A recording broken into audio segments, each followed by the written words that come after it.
कभी कभी जब हमारी लाइफ में कुछ बुरा होता है तो हम सोचते हैं कि मेरी तो किस्मत ही ख़राब है, हर बार मेरे साथ ही ऐसा क्यों होता है। इसी तरह निगेटिव बातें बोलकर या सोचकर हम ओवर थिंकिंग करते रहते हैं। लेकिन क्या आपने कभी शांति से बैठकर ये सोचा है कि आपके साथ अच्छा क्या क्या हुआ है, या कभी आपने उन चीज़ों के लिए खुद को लकी समझा है जिन चीज़ों के लिए आज लाखों लोग तरस रहे हैं। सबसे पहली चीज़ तो आपकी बॉडी ही है जो हर वक्त आपका साथ दे रही है। हर रोज़ आप उठ पाते हैं, देख पाते हैं, सुन पाते हैं, बोल पाते हैं और बाकी सारी चीज़ें भी कर पाते हैं जो इस दुनिया में कई लोग नहीं कर सकते। फॉर एग्ज़ाम्पल ऐसे लोग जिनके पास आंखें तो होती हैं लेकिन वो कुछ देख नहीं सकते हैं, उनसे पूछना चाहिए आँखों की इम्पोर्टेंस, क्योंकि इंसान की फितरत है जो चीज़ उसके पास होती है वो उसकी वैल्यू नहीं करता, पर जब वो चीज़ उनसे दूर हो जाती है तब उसके लिए रोता है। So be thankful for everything you have. इस दुनिया में ऐसे भी लोग हैं जिनके पास रहने के लिए घर तक नहीं होता, और ऐसे भी लोग हैं जिनके पास शरीर तो है पर वो उठ नहीं सकते। सोच कर देखिए, आपके शरीर ने काम करना बंद कर दिया है। ना आप खड़े हो पा रहे हैं, ना हिल पा रहे हैं और ना ही बोल पा रहे हैं, सिर्फ देख पा रहे हैं और सुन पा रहे हैं।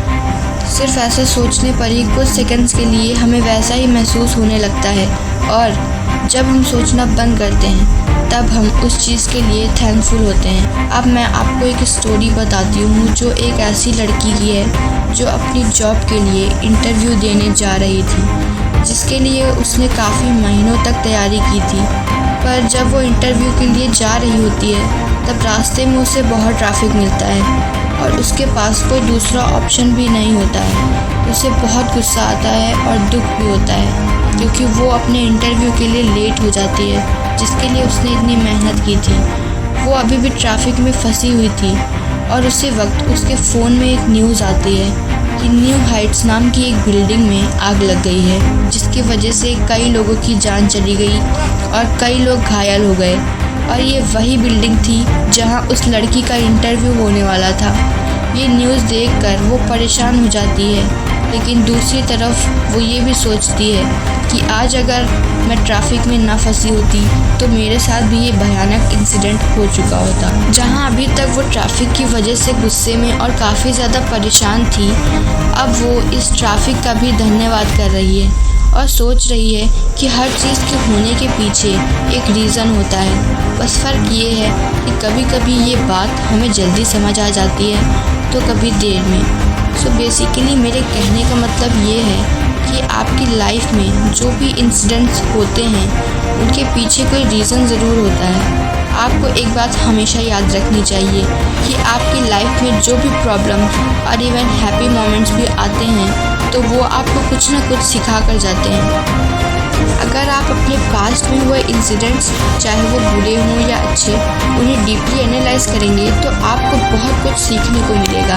आप ये रियलाइज़ करेंगे कि जब आपके साथ कुछ बुरा हुआ तो उस वक्त आप बहुत परेशान हुए, रोए भी और खुद को तकलीफ़ भी दी, लेकिन समय के साथ साथ आपने खुद को संभाला और ये भी सीखा कि वो चीज़ें आपको दोबारा नहीं करनी है जिनकी वजह से आपको तकलीफ़ हुई।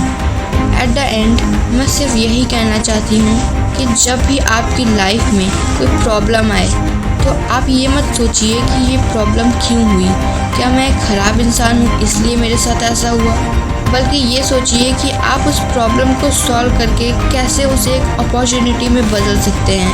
And always remember that everything happens for a reason, and if it's meant to be, it will B.